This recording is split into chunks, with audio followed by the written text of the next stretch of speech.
What is up guys, Astro592 here. In today's video, I'm going to be giving you the rundown of all the major changes as of patch 14.94. But before we get into the good stuff, if you guys end up enjoying the video and want to see me make more content like this, you can do so by smashing that like button.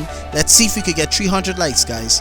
And maybe down in the comments, let me know which of the changes you guys think is going to be the most impactful in this update.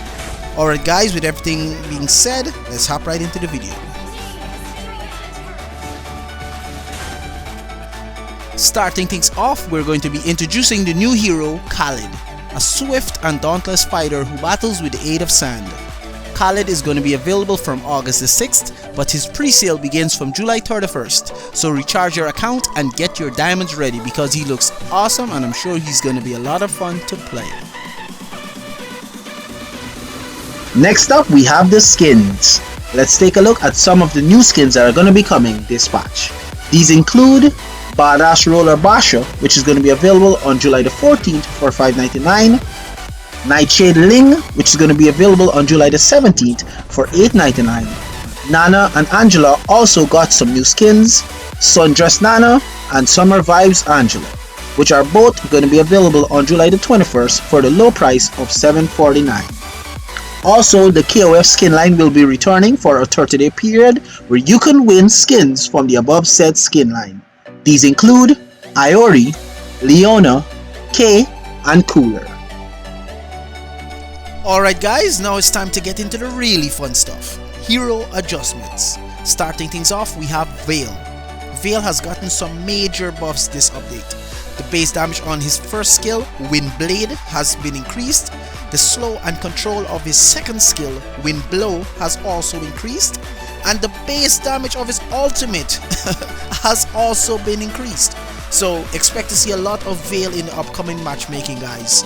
And to all you Veil mains out there, it's your time to shine. Next we have Cyclops. The base damage of his first skill, Stardust Shock, has increased, as well as the decay ratios of his second skill, Planet's Attack. So this is going to be a buff for the little guy, so expect to see him back in rank Queen. Next we have Alpha, aka my new main. This guy has gotten hella buffed in this update. These include the AoE and slow effect of his first skill, Rotary Impact, has been increased. They did remove the slow effect from his second skill, Force Swing, but they reduced the cooldown, so that's kind of like balancing it. And lastly, the base damage on cooldown of his ultimate, Spear of Alpha, has been increased. So you can expect to see a lot of Alpha in rank Q, and if you don't know how to deal with him, you should ban him because he's gonna be hella strong guys.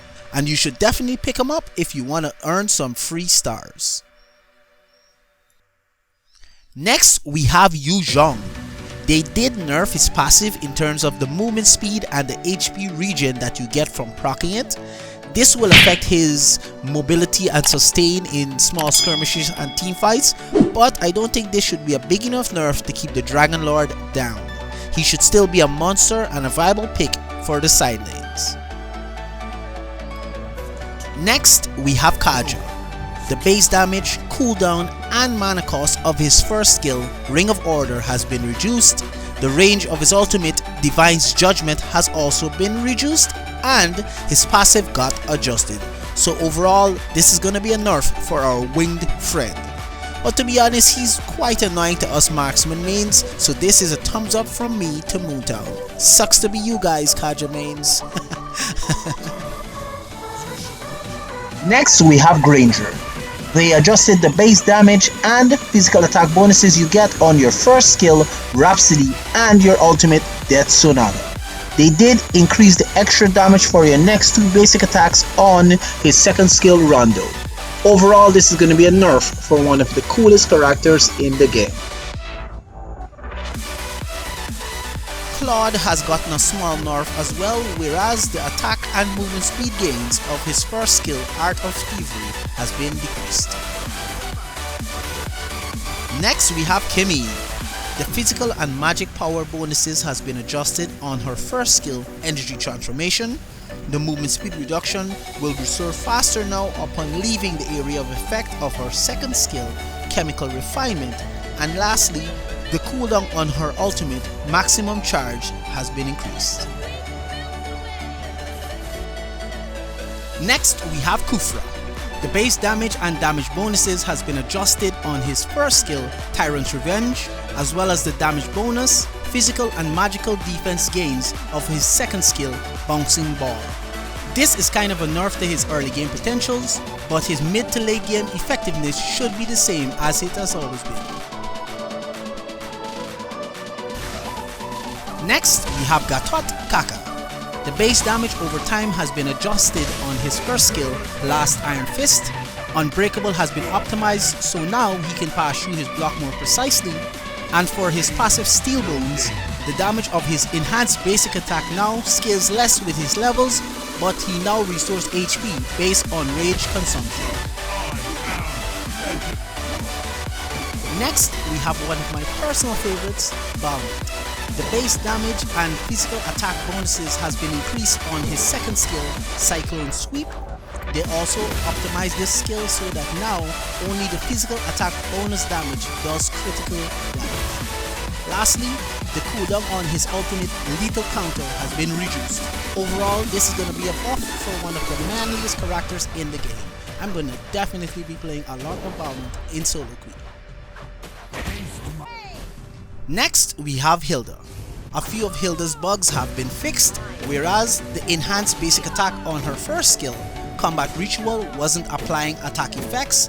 Secondly, on her passive, Power of Wildness, where the skill range was too little before reaching full stacks, the stacks limit on her passive has also been decreased, and the damage increase of each stack has been increased. The stacks number will now be shown below her HP bar. Next we have Esmeralda. Both the shield gains and slow effects of her first and second skill, Frost Moon Shield and Stardust Dance, has been decreased. This is going to be a big nerf for our sexy seductress. Next we have Yi Sun Shin. They shortened the backswing of his basic attack, which is going to make his attack animation just a little more smoother. They also increased the movement speed gains from the turtle shift on his passive, Heavenly Valor. Next, we have Valier. Valier had a small nerf where they increased the cooldown on his second skill, Soaring Torrent. Next, we have Zask. Zask had one of his bugs fixed, whereas the enhanced Nightmare Spawn wasn't taking damage when being attacked by creeps. Lastly, we have Masha. The additional base damage of her basic attack on her first skill, Willpower, has been adjusted to 120 at all levels when active. Now let's take a look at a few of the major battlefield changes. First off, they increased the movement speed of side lane minions. This change will now encourage players to focus a little bit more on wave management and wave control in their future matches. The little crabs now spawn at the 40-second mark instead of the 45-second mark, and the walkie grass HP restoration per second on allies has been reduced. A few of the items had some changes as well. The physical attack and passive of Blade of Hafiz has been increased, Blade of Despair's physical attack has been reduced, and Raptor's Machete now deals physical damage instead of true damage. Alright guys, that's gonna wrap things up for the rundown of patch 14.94. If you guys enjoyed the video or found it helpful, feel free to leave a like and subscribe if you want to see more. This is Astro592, thank you so much for watching, and I'll see you guys in the next one. I'm out.